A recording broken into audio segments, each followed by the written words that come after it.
مسلمانوں کا بائیکاٹ کرنا بہت ضروری ہو گیا. میں آپ کو اپنی مثال دے رہا ہوں. میں نے خود اپنے جتنے بھی علماء کرام میرے جو اساتذہ ہیں اس وقت پاکستان میں بڑے جید قسم کے اسکالر ہیں, ان کو میں نے کہا دوبارہ آپ مجھ سے یہ ایکسپیکٹ نہ کریں کہ آپ سے کسی قسم کا اسلامی مشورہ کروں گا میں, کیونکہ آپ نے اپنا لائسنس کینسل کروایا. آپ دوبارہ یہ مت سمجھیے کہ میں آپ کے مفتی کو ٹائٹل سمجھوں گا. میں آپ کے مفتی کو صرف اور صرف ایک لیبل سمجھوں گا, کبر کا. کبر کا کہ آپ اپنا بس وہ کتبہ ہے آپ کا, بس قبر کے اوپر کتبہ ہے یہ لکھا. جو مفتی ہے نا, یہ قبر کا کتبہ ہے میرے لیے, کیونکہ مجھے آپ کا مفتی پن چاہیے تھا اس وقت. یہ ٹائٹل کی سب سے زیادہ ویلیوبل ٹائٹل یہ ہو گیا تھا اس وقت. پرائم منسٹر سے بھی زیادہ, سینیٹر سے بھی زیادہ, جرنلسٹ سے بھی زیادہ, پولیٹیشین سے بھی زیادہ, M P A M N A سے زیادہ بڑا ٹائٹل اس وقت یہ ہو گیا تھا. اچانک اللہ نے عزت دی تھی آپ کو, آپ نے کہا نہیں چاہیے عزت. اللہ تو ایسی عزت دیتے ہیں, اور کیسے دیتے ہیں کہ آپ کو بڑے رول کے لیے چن لیا, ایسا موقع کیا کہ سب کے سب مفتیوں کو دیکھنا شروع ہو گئے. مفتی کا ٹائٹل اتنا ضروری ہو گیا تھا, اور سب کے سب یک مشت. عجیب سی بات ہے نا, سوچیں ذرا, تو کہا لگا سب کے سب اکٹھے ہو گئے. ورنہ شیعوں پہ کبھی اکٹھے نہیں ہوئے, سنیوں پہ کبھی اکٹھے نہیں ہوئے, فضل الرحمان والے جماعت اسلامی کے ساتھ اکٹھے نہیں ہوئے. یہاں پہ تو سب اکٹھے ہو گئے کہ نہیں یہاں پہ فتویٰ نہیں آئے گا. اچھا, میں نے آپ کو کتنے سال سے کہا تھا جماعت اسلامی جو ہے نا, اس کا اندر کا کینسر مجھے نظر آتا ہے. فیض آباد بند کر دینا جی, آسیہ مسیح کا کیس ہو گیا ہے, فرینچ ایمبیسڈر کا کیس ہو گیا, سے پہنچے ہوتے ہیں. پشاور موڑ بلاکڈ, فیض آباد بلاکڈ, فلسطینی ہزاروں بچے مر گئے فیض آباد یا بلاک دھرنا دے کے, پلا کارڈ لے کے آدھے گھنٹے کی 2 گھنٹے کی ریلیاں اور اونچے لیکچر. کیا بات ہے, کیا بات ہے. بتاؤں کتنی دفعہ پچھلے 10 سالوں میں آپ نے اسلام آباد پریشر پوائنٹ بنایا, کسی اور پولیٹیکل پارٹی نے نہیں بنایا, داڑھی والوں نے بنایا. یہ اب آپ نیشن وائڈ پروٹیسٹ کی ریلی نکالیں گے, اتنی مہذب ریلیاں آپ لوگوں کی. آپ تو روڈ کے سیمنٹ اکھاڑ دینے والی قوم تھے. اسلام آباد میں چڑیاں بھی نہیں چل سکتی تھی, کوے بھی بھاگ گئے تھے کہ بھائی یہاں پہ تو کچھ بچا ہی نہیں, یہاں پہ تو انہوں نے سب کچھ بلاک کر دیا. آپ تو وہ لوگ تھے. پی ٹی آئی کا دھرنے کا کوئی ریکارڈ توڑتا تھا تو وہ طاہر القادری صاحب کی جماعت تھی یا فضل الرحمان کی تھی یا جماعت اسلامی تھی کہ جی پورا اسلام آباد لاک کر دیں گے. کیوں؟ پریشر ڈال رہے ہیں گورنمنٹ پہ. اچھا, کیا بات ہے. اور جب فلسطین کی باری آئی تو اتنی کوئی پیسفل, اتنی تو کوریا اور جاپان میں اتنی پیسفل ریلیز نہیں نکلی. آپ کو اتنی پیسفل ریلی نکالنی آتی تھی تو ہمارا کیپٹل کیوں بلاک کرتے تھے ہر دفعہ آ کے. ہماری زندگی اسلام آبادیوں کی تباہ کی ہوتی تھی. آپ نے 2-3 مہینے پی ٹی آئی والے کانسرٹ کرتے تھے بیٹھ کے ڈی چوک پہ اوپر. ٹائمنگ رکھی ہوتی تھی, میری صبح کی شفٹ ہے, میری رات کی شفٹ ہے. اسلام آباد لیکن بلاک رکھنا اپنے. ہسپتال نہیں جا سکتا تھا کوئی اسلام آباد میں. کیوں؟ کیونکہ پی ٹی آئی کی نے لاک کر دیا, یا طاہر القادری نے بلاک کر دیا ہوا ہے. اور ہم سوچتے تھے یار یہ کوئی طریقہ ہے, راستے میں ایمبولینس کا راستہ تو چھوڑ دو. نہیں, ہم نے کچھ بھی نہیں چھوڑنا, ہم پر حکومت پہ پریشر ڈال رہے ہیں. نائس, چلو آپ کو زیادہ آتی ہوگی, سیاست زیادہ آتی ہے آپ کو, تو وہ کدھر ہے وہ سیاست. اب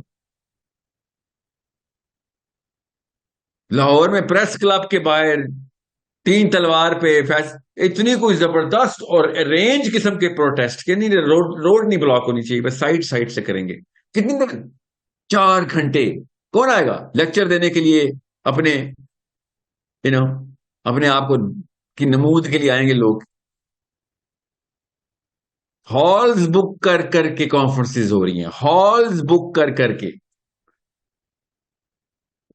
ریئلی آپ ہالز بک کر کے کانفرنس کرتے ہیں؟ اتنی تو ناروے میں اتنی کوئی ترتیب سے پروٹیسٹ نہیں ہوتے.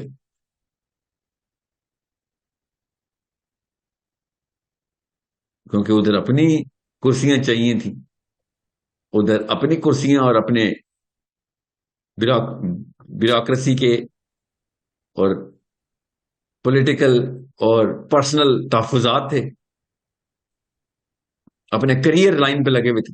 ادھر بچہ میرا فلسطینی لائن پہ لگا ہے تو نہیں جی ہم تو 4 گھنٹے اور کچھ اور مسئلہ نہ ہو.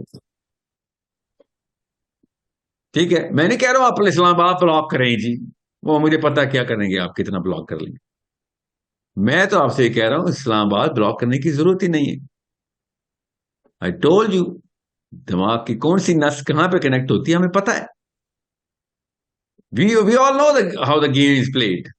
ہم پاکستان میں تو اسلام آباد والے تو, میں اسلام آباد کیوں نا, اسلام آباد میں سال میں کتنے مہینے اسلام آباد بند رہنا ہمیں عادت ہے پہلے سے, ہم اتنے ٹرین ہو چکے ہیں. سب سے پہلے کشمیر ہائی وے لاک کر دو جی. اتنی گاڑیاں نہیں میں نے لائف میں کبھی دیکھی جتنے کنٹینر دیکھے ہیں میں نے.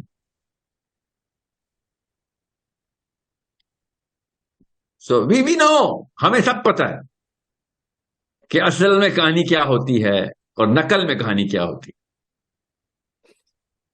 تو میں آپ کے اپنے شیوخ کو جو میں نے کہا نا, جو میرے اپنے حلقے کے شیوخ ہیں 70+ 80+, داڑیاں پیٹ کے لگ جا کے لگی ہوئی, ان کو بھی میں یہ کہہ رہا ہوں کہ مسئلہ یہ ہے کہ جب پتہ چل جائے نا, کہ پتہ چل جائے کہ وقت کے اوپر آپ کا فتویٰ نہیں چلتا, باقی ہر جگہ چلتا ہے, تو پھر مجھے اللہ بچائے کہ ایسی نوبت آئے کہ آپ سے فتویٰ لوں. آئندہ آپ سے رجوع نہیں کر سکتے. اب یہ کام ہو گیا, یہ کام کر دیا آپ لوگوں نے بس. The only one thing I can never do is come to a mufti anymore. مجھے پتا ہے کہ آپ مجبور ہیں. کل کو مجھے کیا پتا آپ اور کس مجبوری میں مجھے کیا فتویٰ دے رہے ہیں. آپ تو مجبور اور لاچار آدمی ہیں. لاچاروں سے فتویٰ لینے کے لیے تو اسلام نے منع کیا ہوا ہے, کانفلکٹ آف انٹرسٹ کہتے ہیں. یہ والا فتویٰ تو میں دینے کے لیے بھی تیار ہوں, یہ تو ہر بندے کو پتا ہے کہ ایک بندے کے گن رکھی بھی ہو کسی نے تو اس کا فتویٰ نہیں ہے, کانفلکٹ آف انٹرسٹ ہے, اس کے تحفظات ہیں. یہ تو کامن سینس ہے. اور آپ لوگ تو حنفی ہیں زیادہ تر. ابو حنیفہ کا فتویٰ ہے, تو ابو حنیفہ کا آخری فتویٰ یہی ہے کہ کانفلکٹ آف انٹرسٹ پہ قاضی بن ہی نہیں سکتا قاضی. تو حنفی آپ کو کہہ رہا ہوں میں, ابو حنیفہ کا فتویٰ سنا رہا ہوں, کانفلکٹ آف انٹرسٹ پہ قاضی اپنی کسی بھی حیثیت سے کوئی بھی فتویٰ نہیں دے سکتا. وہ تو مشورہ بھی نہیں دے سکتا, کانفلکٹ آف انٹرسٹ ہے, اس کو فتویٰ دے گا. فتویٰ دینا صرف آزاد بندے کا کام ہے, اسلام کا پہلا اصول ہے. ایک آزاد بندہ فتویٰ دے سکتا ہے. آپ لوگوں نے صاف بتا دیا کہ سب کچھ ہیں آپ, آزاد نہیں ہیں آپ. سوری.